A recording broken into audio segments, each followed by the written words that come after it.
بسم الله الرحمن الرحيم. الحمد لله والصلاة والسلام على رسول الله صلى الله عليه وعلى آله وصحبه وسلم.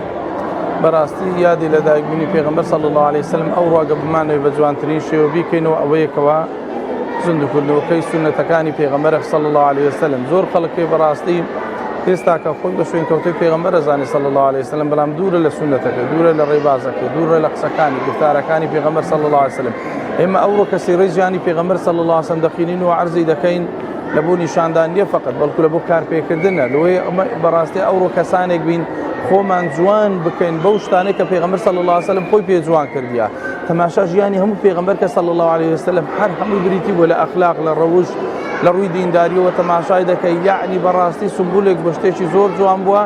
لۆی هەموو ئومەت چاوی لێ بکەن، هەموو ئومەت تەماشای بکەن. خوای گەورە فەرمێ لەقەد کان لەکم فی رسول الله ئوسوة حەسەنە. پێغەمبەری خوا صلى الله عليه وسلم وإنك لعلى خلق عظيم. پێغەمبەری خوا صلى الله عليه وسلم وما أرسلناك إلا رحمة للعالمين. ئیدی کەواتە پێغەمبەری خوا صلى الله عليه وسلم لە قیمەی بەرزدا بووە لە ڕووی ئەوەیە کە تەماشای بکەین لە هەموو بواری ژیانی ئێمەدا. ئەوڕۆ حەیفە ئێمە موسڵمان ئەخلاقمان نزم بی، ڕەحم و سۆز و بەزەیی لە بینماندا نەبی، قودوەیەکی دیکە هەر بژێرین. کەچی لە کاتێکدا ئێمە پێغەمبەری خوا صلى الله عليه وسلم سەردار و سەروەر و گەورەی ئێمەیە بەڕاستیدا.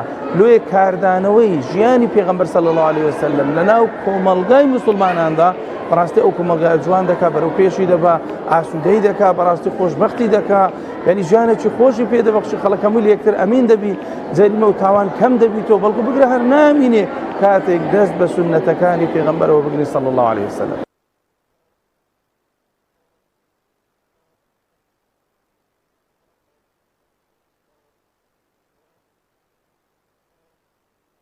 سلم أريد أشياء نموني بيغمر صلى الله عليه وسلم حر رابر معنا تاجي سر معنا شفاعت كار معنا بقربانه أشياء حر يعدي بكين أشياء حر بسلمان زور بي إن شاء الله قربانه بم والله بالرجل بقرينو أي وكو أو خير الخيرات بكينو نرمونيان بينو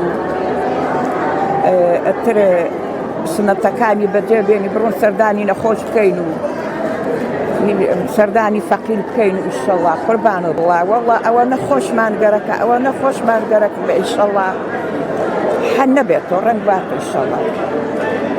ئینشەڵڵا بە ئاوی دەستی ئەو لە حوضی کۆسەر ئاوی ئەخۆینەوە ئینشەڵڵا شفاعەتمان بۆ ئەکا قوربانە ئومەتی پێغەمبەری صلی الله علیه وسلم.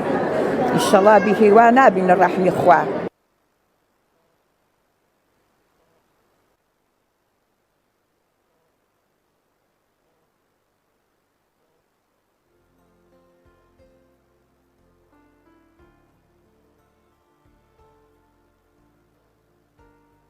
پیغمبر صلی الله علیه وسلم یاد کردیش هی نیا که ما حفلات و آهنگ و شوش پیکرمی یاد پیغمبر اینا نه که ما تام سنتکات دین کلمه و تام ربازکش گرمی تام هنگام و برو اسلام بالمی برو سنتکات پیغمبر صلی الله علیه وسلم بالمی سنتکات دین کلمه اینا یاد پیغمبری پیغمبر صلی الله علیه وسلم آنش بنوشات آنه که حفلات و اینش پیکری والله ان شاء الله چیکش نیمه دکتر شهزاد دعوت کردیانش که شکن کوملا کسی خیلی کرو پی این مسلمانان که اینش شکن حاضر نه هر بیرون ورقه هر آنو یاد پیغمبر صلی الله علیه وسلم.